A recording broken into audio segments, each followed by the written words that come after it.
c'est Rodolphe Gaël, j'habite en Ile-de-France et j'aime le football.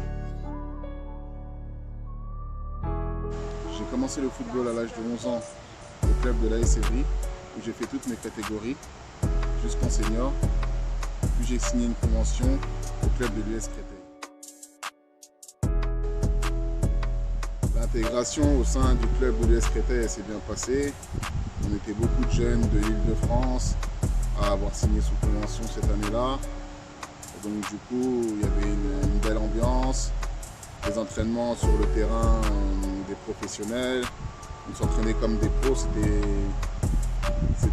nouveau pour nous et en même temps on kiffait. Donc voilà. Après, à la suite de ça, j'ai enchaîné beaucoup de matchs avec la réserve professionnelle, ce qui m'a valu des entraînements avec l'équipe pro. Et une fois qu'on arrive en équipe professionnelle, là, c'est un autre monde. On découvre le vestiaire des pros, on découvre les entraînements des pros le matin. Voilà, on est dans le kiff.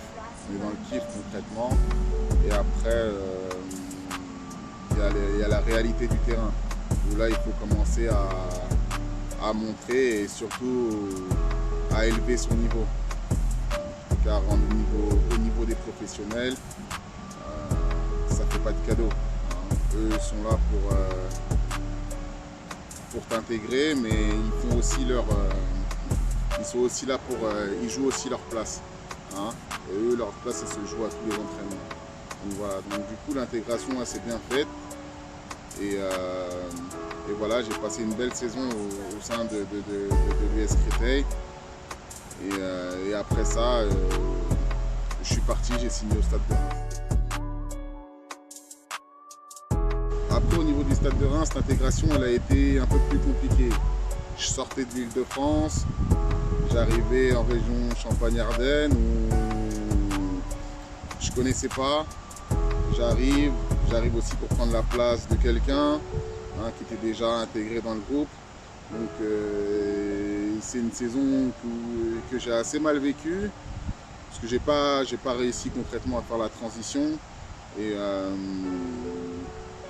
à m'intégrer au groupe, même si j'ai fait quelques matchs, mais à la fin de saison, pour moi ça s'est soldé par une blessure. Donc vraiment c'est une belle aventure humaine que j'ai vécue, mais au niveau footballistique, c'est vrai que ça a été compliqué. Une blessure au niveau des ligaments croisés antérieurs, ce qui fait que j'ai pas terminé la saison, même si la saison était pratiquement terminée. J'ai pas terminé la saison, opération et rééducation à Cap-Breton pour après repartir sur un nouveau challenge qui était le club de Viry-Châtillon, tout près de chez moi.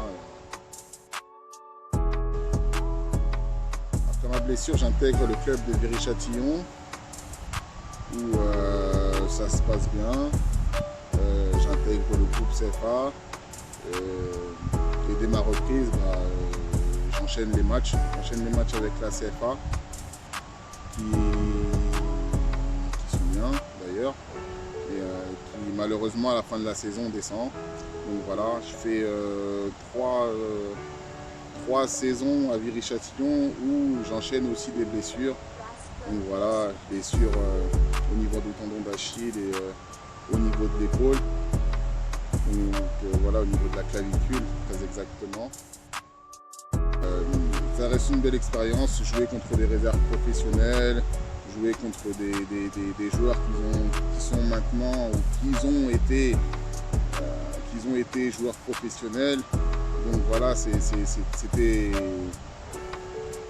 à l'âge de mes 22 ans, à l'âge de mes 22-23 ans. Donc voilà, j'étais en plein kiff et voilà, et je ne regrette pas toutes ces aventures. Aujourd'hui, maintenant ma position, elle est beaucoup plus reculée. J'ai un œil extérieur, mais quand même un vécu au niveau du football. Et j'aimerais contribuer maintenant à ce que les jeunes de mon entourage ou de l'Île-de-France ou de ceux que je connais qui peuvent bénéficier en tout cas d'une expérience ou d'un accompagnement. Aujourd'hui, le but pour moi, c'est de pouvoir accompagner des jeunes qui rêvent de devenir professionnels ou qui arrivent à trouver une échappatoire au niveau du football ou arriver à se structurer via le football. Donc voilà, en leur apportant du contenu vidéo et du contenu textuel ou physique pour qu'ils puissent demain grandir avec certaines bases du football.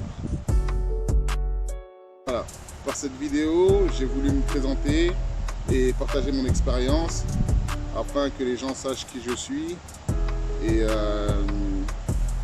pouvoir continuer à faire ce que j'ai toujours aimé, c'est-à-dire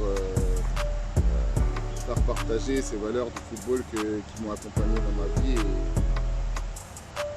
et dont je suis content aujourd'hui.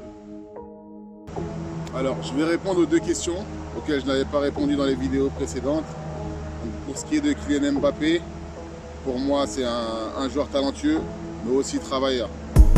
Il a ces deux qualités-là qui font de lui aujourd'hui le joueur qu'il est. Concernant Cristiano Ronaldo, il pouvait s'entraîner 1, 2, 3, voire 4 fois par jour, où il devait découper ses entraînements sur une durée de 4 heures. Voilà. Si vous avez aimé la vidéo, je vous invite à liker et à activer la cloche.